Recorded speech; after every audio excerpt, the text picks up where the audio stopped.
జనసేన పార్టీలో ఉన్నటువంటి సైనికులకు, వీర మహిళలకు అందరికీ, జనసేన పార్టీ కోసం ఎవరైతే కష్టపడుతున్నారో వాళ్ళందరి కోసం ఏదో ఒక మంచి పని చెయ్యాలి అని శ్రీ పవన్ కళ్యాణ్ గారు ఆలోచించడం జరిగింది.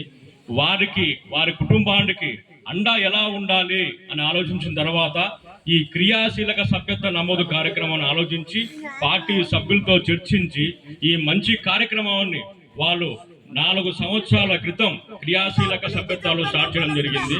ప్రతి సంవత్సరము పార్టీ కోసం ఎవరైతే కష్టపడతారో వాళ్ళ కుటుంబానికి అండగా జనసేన పార్టీ ఎల్లప్పుడూ ఉంటుంది. అదేవిధంగానే ఈరోజు జాలమంచి గ్రామంలో ప్రమాదవశాత్తు జరిగినటువంటి ఆటో యాక్సిడెంట్లో సిద్ధయ్య గారు చనిపోవడము, వారి కుటుంబానికి భారీ నష్టం జరిగింది.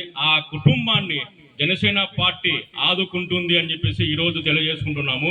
ఈ విషయమే కాదు, ఎవరైనా సరే జనసేన పార్టీ సానుభూతుల పరులు కానీ జనసేన పార్టీ సిద్ధాంతాలు మెచ్చి ఉన్నటువంటి వాళ్ళందరూ కూడా ఈ సభ్యత్వ నమోదు చేసుకోవాల్సిందిగా మేము మనవి చేసుకుంటున్నాము. నాకు ఈ అవకాశం ఇచ్చిన ప్రతి ఒక్కరు ధన్యవాదాలు తెలుసుకుంటాము. జై జనసేన, జై హింద్.